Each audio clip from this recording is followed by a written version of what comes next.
Hi, I'm Reva with Quality Sewing. Thanks for joining us for our How Do I series. This is the third class on binding. If you didn't catch the classes, the first one, you can always go back and watch the video. The first one was talking about making bias, either bias or straight strips, and different applications, whether it be for garment, home deck, or quilting. In our second class, we talked about how you put your binding on, whether it be just a seam finish for garments or quilting and craft projects.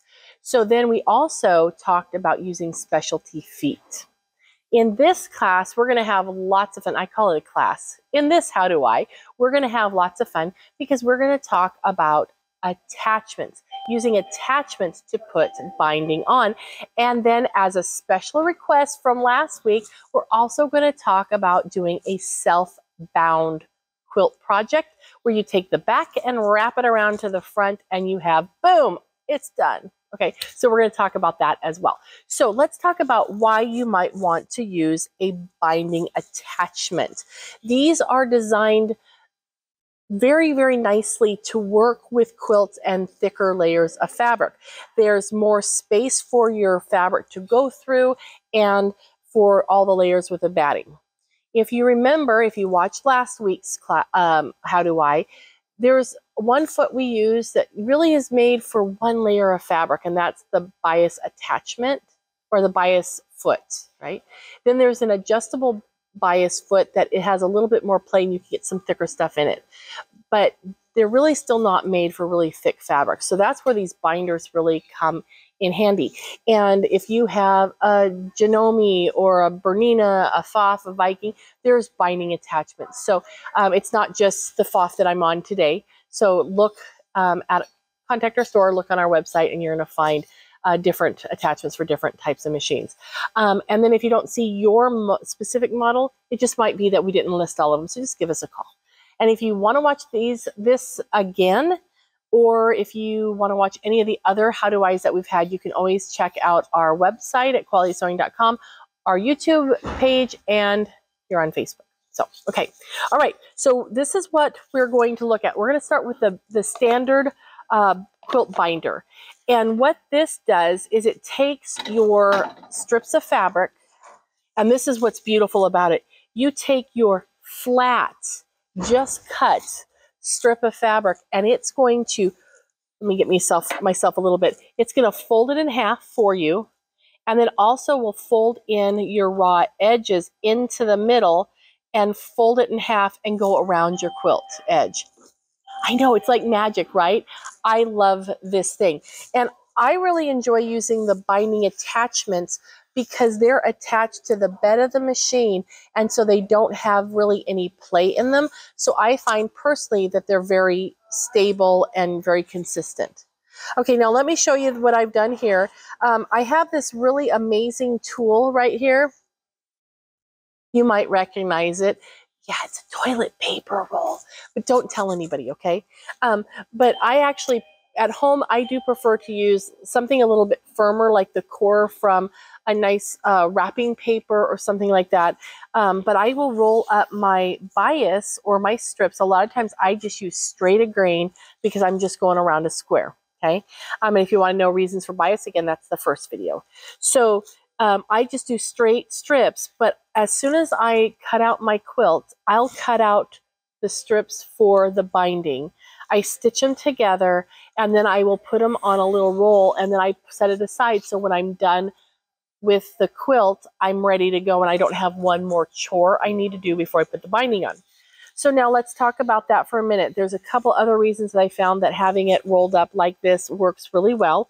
One, is that when I put mine behind the machine, and so when I stitch, it just pulls and it doesn't twist. If I fan fold it or set it behind the machine, a lot of times it will actually end up twisting and it can come through your binder kind of wonky, which is not prime, right? Okay, so now let's talk another thing about this, the binding is, if you notice, I have the right side of the seam on the inside of my roll. because when we put the bias or the strips through the binder, we want to see the back side of the fabric. Okay, so I guess it wasn't the best thing that I did, that I used a solid gray, because you can't tell the right from the wrong, but you're going to have the wrong side facing you when it comes through the binder. I also press my seams to one side when I'm using the binder attachment, and I make sure that they're going away from the way it's unrolling. See how the seam is poking that way? Because then it will go smoothly through the binder. If I did this and I went that way, it's going to have to argue with that seam for a minute. Okay, so I just want to set ourselves up for success. Okay, that being said, let's just put this right here, and I'm going to set it right there and wait for it. Okay, now let's talk about what comes in the box with the binder. So you have the binder itself, and it will come folded up like that, and you simply open it up. Okay, this is the part that guides the fabric into, it's like a pre-guide, I guess, because then here's the guide, and then here's the part that does the magic. So the fabric, I'll just use this piece, the fabric is going to slip right in here, okay, and then it's going to go into here. Now, can you see how that starts to turn? Kind of like a an ocean wave, right? If you're surfing, you want the big, what do they call it? A pipeline, right? So it curves. So it's going to start curving that fabric. And then as you get down here, see how it comes back on itself? It's going to fold it twice, and then it's going to come and pop out on the side here. So let me get this piece, and I'm going to show you how that works, and then we're going to do it on the machine. So to get it started, I'm going to want to get myself a nice sharp edge. Putting it in blunt is difficult to do, or it's difficult to feed it in. And so I hope that you can see this okay, because well, actually, let me install it on the machine. Let's do that. Okay, so you have in with this piece, you also get this piece, and then you get 3 screws and 2 washers and a foot in with this particular set, okay? And most of them are somewhat similar. Some of them don't come with the feet, okay? So let's put my foot back on so I don't forget to do that. Now, this particular piece is what our binder itself attaches to. This piece attaches to the machine. So on this particular machine, you have 2 holes. One's a screw hole and one's just a hole. You've got a little post and a screw hole. So we're going to set this down right onto our little place, and then you take a screw all by itself, just the screw, and you're going to tighten that up, and that will have this plate be attached nice and firm to the machine. Now we'll take our binder, and you want the wave pre-guide off to the right, and this opening here fits right around this groove. Can you see where there's a raised area where the screws go? You're going to set this right on there, and that makes a slide, okay? And I am going to then take a washer and put, this is where those washers come in. You put that on there, the washer on there, and then the little screw, and the washer stays on top of the metal. If you just use the screw, it wouldn't actually tighten down the attachment at all. Now, I know some of you are asking, why do I have marks on mine? That is what I did. That's Sharpie marker, and on my machine, I know that I like to have mine set right there, and it works really well. Now, this is not my machine, so we're going to see if it's going to be at the right spot or not. Now, remember, when you're working with your bias, you want the wrong side facing you. So this is the right side of my gray, and this is the wrong side. Now, this little piece right here, some people will run it through like this so that they're on the inside of this guy. What I do is I look for this piece right here, and I use that as my last little support for my strips of fabric. So I set it right there, wrong side toward you, and then I just wind it up and down and up and down, and then it's all fed through there. So I'm not on the front side of this piece, but for myself, I found that that works better, that I have that piece for it to rest on. So I think that's actually the opposite of what the instructions tell you. That just works for me. You'll find what works for you. So again, wrong side's facing me, and I've had that little piece trimmed off. So I'm going to insert that in, and now I can see it coming there. I'm going to take my awl and just use that to help feed it through. Now you're going to see it's starting to turn, right? And then when you come out this side, here it comes here. I'm going to grab that, and then it twists around, and then it kind of looks messy there. You're going to pull it to the back, and there it starts to form. See how it has the raw edges. I'm going to put the foot down because that will hold it in place. So I have the raw edge right here. So now I have a fold there, and you can see it's making a fold right here. It actually looks a little bit like a fortune cookie. Okay, so that's how you line it up.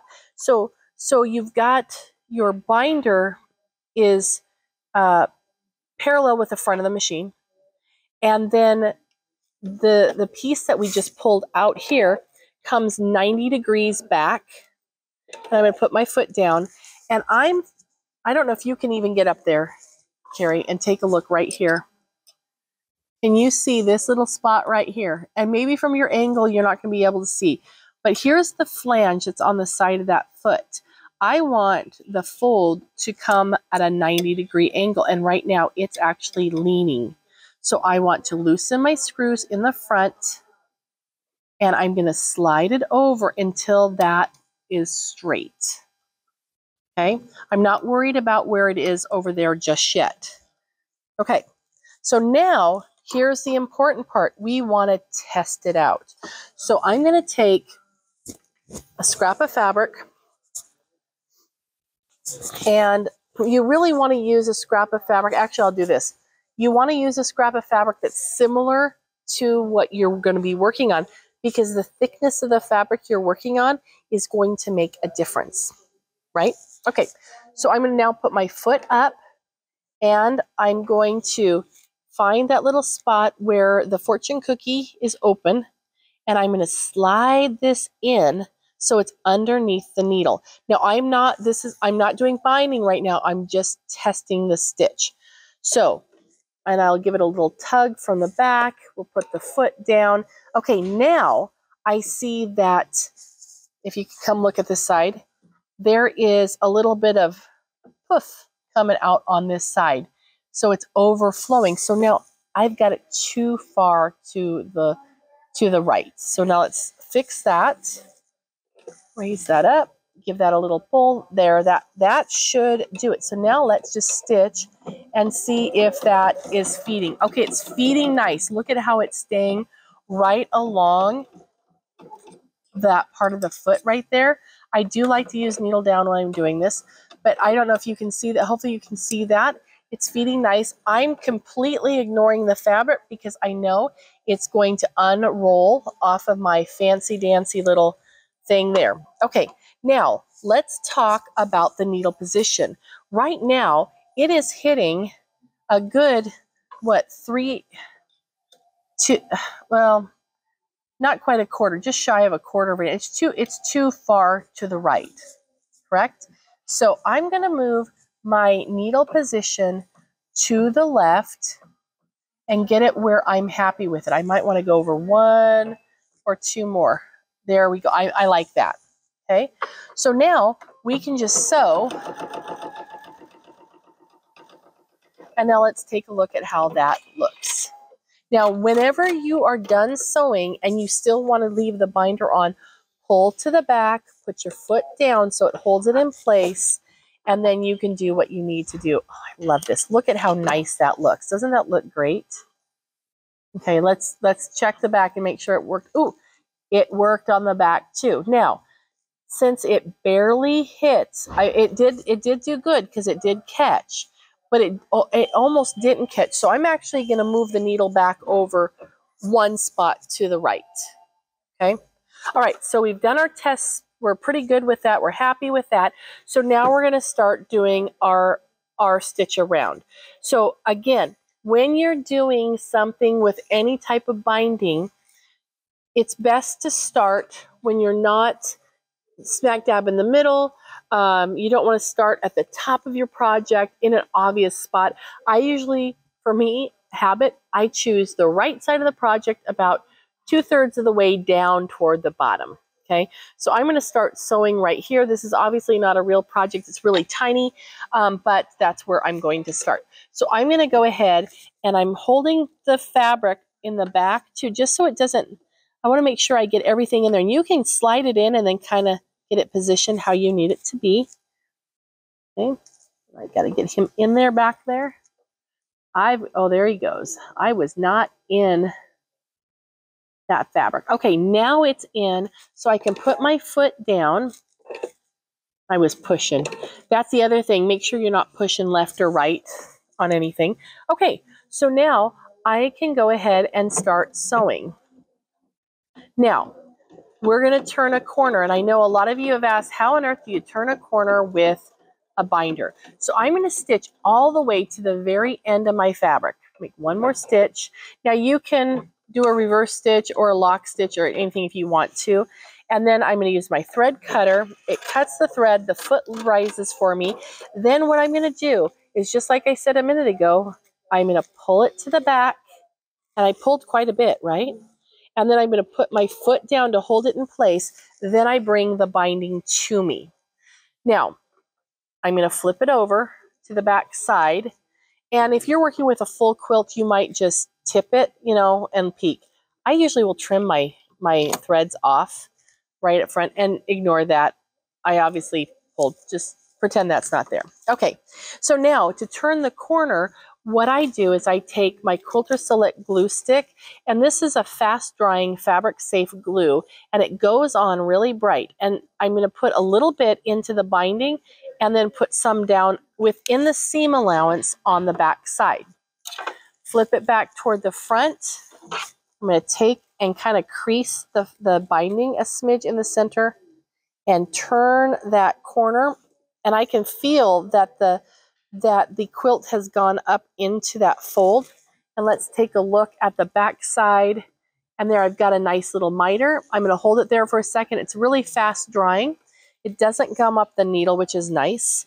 When you're first doing this, you might want to pull off more of the binding to the back so you have more room to work with. Then I'm going to put a little bit of glue on the front.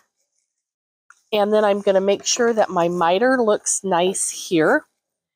And I'm going to fold that over, and that looks good. Okay? Doesn't that look pretty nice? Okay, so now I'm going to raise my foot back up. Now here's how we get the corner back to here, is we're going to pull, I'm pulling the bias back through, and I'm going to get it so I'm right over that point, the miter. I'm going to put the foot down. I'm not quite there, so I'm going to back up a little bit more, put the foot down, give it a little bit of a tug, so that way there's no slack in here. And then we're going to sew. And usually, oops, I still have reverse on. Don't have reverse on. And then we're going to just stitch. So you're going to see that mine didn't match up because I went back. I forgot that I had the reverse on. But then you have a nice little seam there. You're ready to go. So if, and I'm just going to get rid of that. So if you're doing this and you're going to be going around your edges, just let the binder do the work for you. Pull out enough so you can turn that corner and then continue on. Okay? So it works really, really well. But I want to show you something else, a different one. Okay, I'm going to get rid of that binding. You can cut this binding at different widths.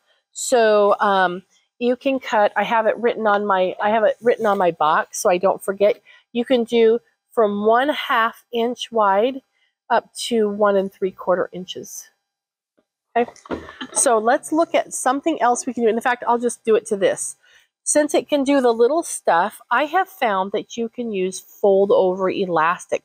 So if you look at this piece of elastic here, see how it has the little ridge right there? This is called fold over elastic because it is designed to fold right there. You'll see it on the edges of t-shirts and things like that. So I'm going to put this in, and I'm going to slip this through, but it's not going to turn on the edges because it's too tiny, but it will go into make a little part of a little fortune cookie there, right? And then you take your fabric that you want to attach it to. So if you're doing a By Annie's bag, maybe you're using mesh, or maybe you're doing some knit and a t-shirt, whatever you're doing there. And then I'm going to put the foot down so it holds it. And now I need to move that needle way over to the other side. So I'm going to catch that. I need to go some more. That should work. And again, you would test this to make sure that it's functioning the way you want it to go before you actually stitch it on your project. So I didn't catch the back, so that means I need to move the needle over a little bit. Now, when you first start going with any setup on the binder, you may have it look right when you first start, but when you start going, you're going to find that it doesn't catch. So that's why it's important to do a test that's of a decent length. Okay, so let's take a look and see if that caught there. I like that.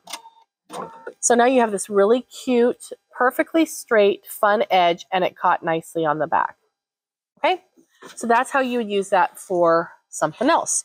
Okay, so now let's look at a brand new binder that's in town, and this is the 5/8 inch quilt binder. So it's similar in the pieces that it has. And here's my little binder back here. So I have the mounting piece that goes to the machine. You've got the binder part here and the 2 screws that help it slide. This one again comes with that same foot.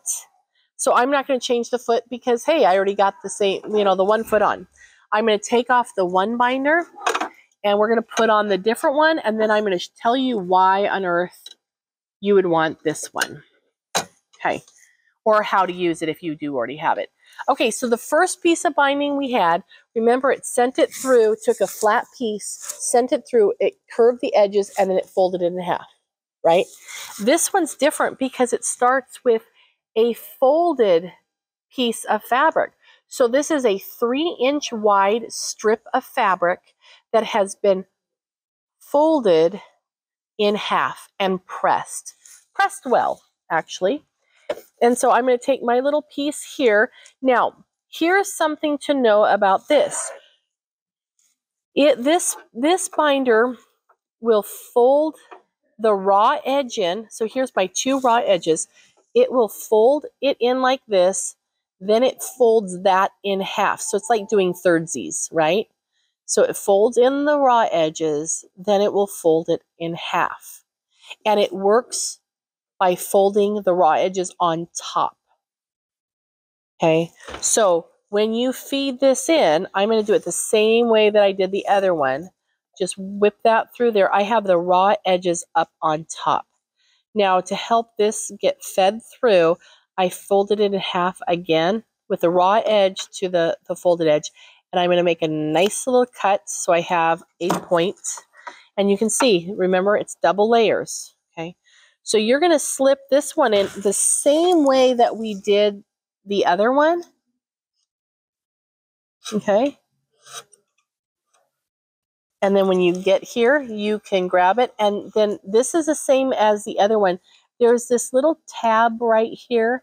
Can you kind of see how there's that tab? There's one on the top and one on the bottom, same as the other one.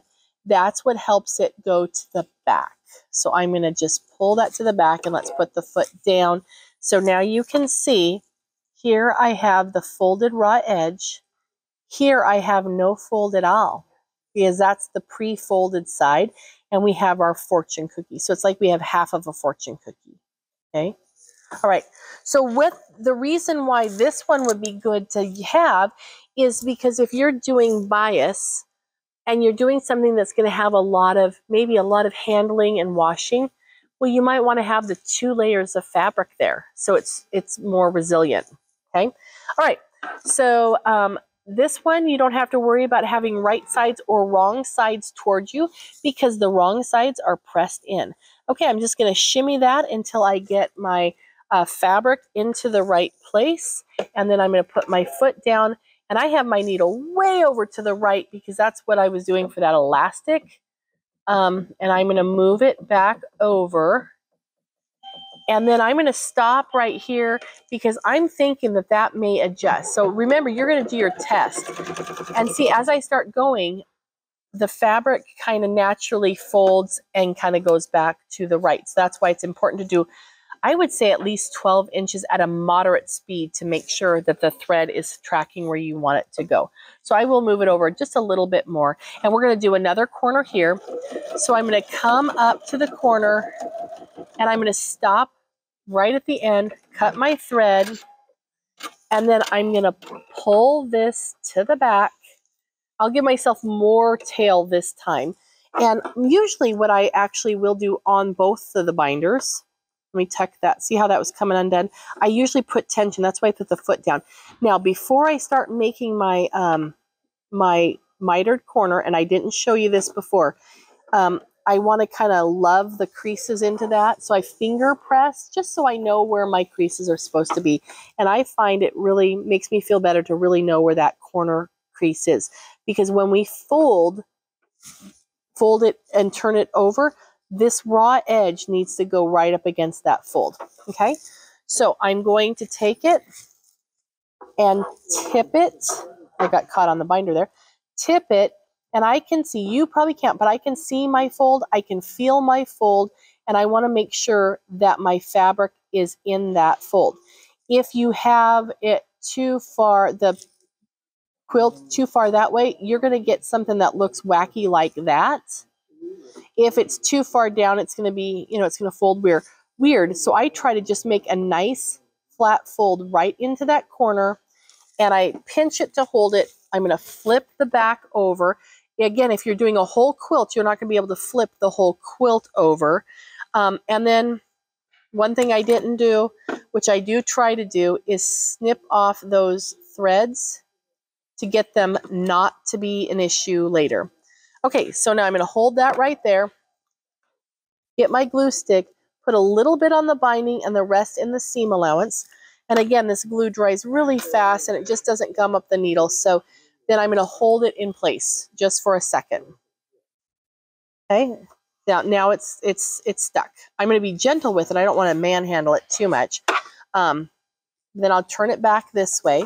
Now we're going to do the same thing with this piece. I'm going to put a little bit of glue on the binding. The rest is going to go into the seam allowance. And then I'm going to make sure that that fold, that's not, get over to my fold. And then this one, remember, it was folded twice. So I have to make sure that he goes with the program here, because the thicker your fabric is, the less it wants to behave itself, right? So that's not terrific. I can fix that. Let me put that back in, come back. There, that's better. Okay, and I'll hold that just for a bit. Okay, now I'm going to raise my foot up, pull back on the fabric, and it will feed nicely back through the binder. And just keep your quilt, get your quilt back into, so it's inside of the little fortune cookie there. And I may never be able to look at quilt binding again the same way. I'm going to get hungry. I want Chinese food. Okay, so I'm going to put my needle down into my fabric, make sure I'm right where I want it to go. And usually I will take a stitch forward and I might go back. Now, I'm noticing that on this, that is tracking really far to the left. So I'm actually going to adjust and move my needle position over so I get back onto the fabric. Okay. And that's okay to do. You can do it, you can adjust as you go along. Okay. So that's the gist of how you use a bias binder. And this is the 5/8. Sometimes it's called a double fold bias binder because you're using 2 layers of fabric. Okay. So it might be called one thing or another. All right.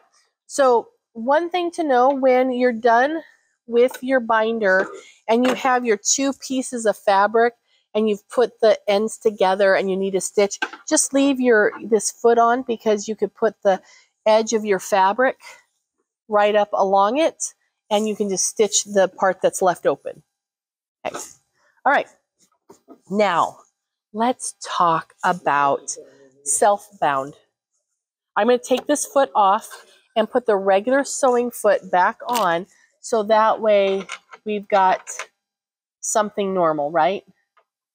Okay, I'm just going to put on a 1/4 inch foot. No, I'm not. I don't want to use a 1/4 inch foot.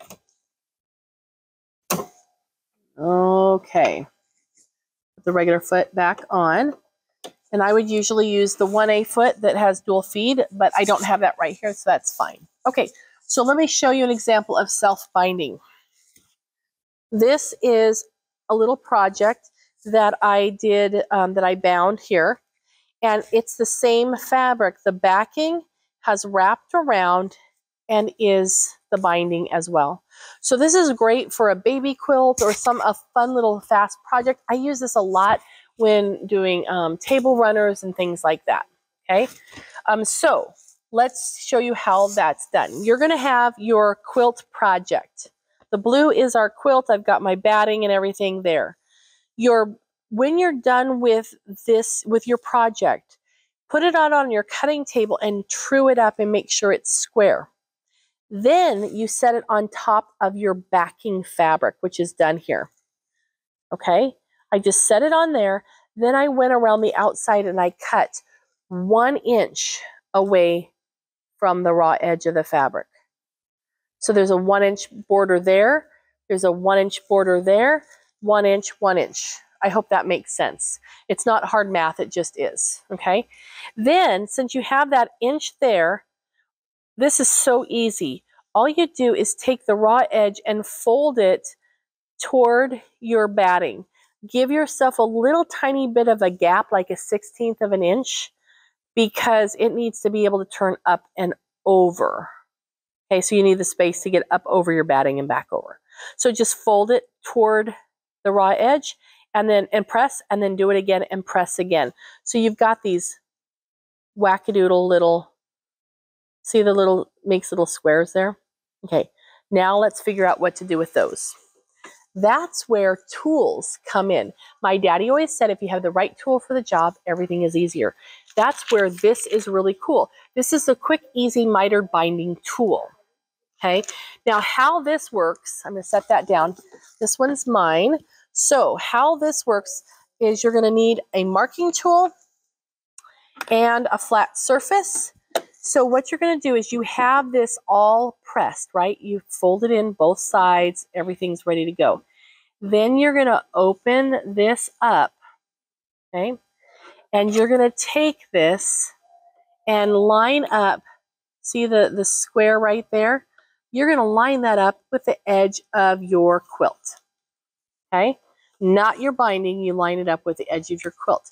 Then you're going to draw a line right across from the fold to the fold. Let me mark that a little bit darker because I don't know if you can see that really well. And so we don't need to go all the way to the raw edge. You're going to go from the fold to the fold. Okay? This doesn't count, just that to that. And it needs to be outside that point, right? So don't cut your point off. You need to come and have that line on the edge of your quilt and draw your line. Okay? So now here's where the pins come in handy and holding your tongue right and all that fun stuff. So what we're going to do is we're going to fold this back on itself. So a lot of times what I will do is I will get this and I pin all 4 corners and then I move on. So I fold this back, so I'm making a triangle. The corner of my quilt is right there and I'm matching those raw edges. In fact, maybe I'll just get a quilt clip and hold that just so I have it in my hand. Then I'm going to, well, let me scoot that down. I just want to make sure they're lined up, right? Make sure that they're even and lined up. Then we're going to open this up all the way. So basically you're going to have the same thing. It's going to be lined up to the point, right? You got the point. And maybe that's not a good idea. Don't do that. Okay. So here's my, I've got it, the raw edges together. You've got a little point going on here, and see the stitched line? That's what we're going to sew on, is that stitched line. So I'm going to put a pin in right here and a pin in right here so it doesn't shimmy off of what I need to sew. And so we're going to sew from that point to the end. We're not sewing off into here, just from where all those folds intersect, that spot, out to here. So when we go to sew, I'm going to get back. Right now I'm in that, I have the stitch was not centered, so I put it back to the center needle position, and I'm going to lower my needle right into that spot, put my foot down, and see how I'm aiming right for my center line there? Put my foot down, take that pin out, and I'm going to go ahead and make a stitch forward and a stitch back. Don't go past where you need to go. Take the pin out before you get to it. And then when you're to the end, right before I get to the end of the fold, I do a back stitch real quick. And you can do your built-in back stitch, but see how I stopped just shy of that fold? Because if you go all the way off, sometimes it will kind of like pull it in. Okay, so I stitched from there to there. Now, what we're going to do, of course, is trim all your little threads off, right? And then we're going to come in and cut that off. And I usually will come in and nip off some of that bulk so it can turn the corner. Okay. Now, I take, this is just what I do. You'll find the system that works for you. I want to make sure the corner stays in the corner. So I usually put my finger right on that fabric and I fold up over my finger. And then I get my little points. Now, you'll want to use a point turner or something. Do not use a pair of scissors. It's not a smart idea because you'll end up poking the fabric right through your, right through the end of, you'll put the scissors right through the end of the fabric. But then you get this beautiful little mitered corner, and you're just going to go back and top stitch all the way around your project. Okay. Now, the neat thing about this is that this is easy to use. It's good for any size project that has 90-degree corners. Okay. You can find videos too just on the tool on YouTube, and it's by SewBiz. She also makes one that does like 60 degrees, I think. So different angles, but it's really easy to do. So this is a really fast and easy way for you to finish, get a really nice sharp corner and get a beautiful looking finished project. Once you get used to it, it will go really fast. So I hope this has helped. And in the chat, you've put any questions, we will get back and answer those for you. But I hope that has helped. And thanks for hanging out with us for our 3-part series on doing bindings.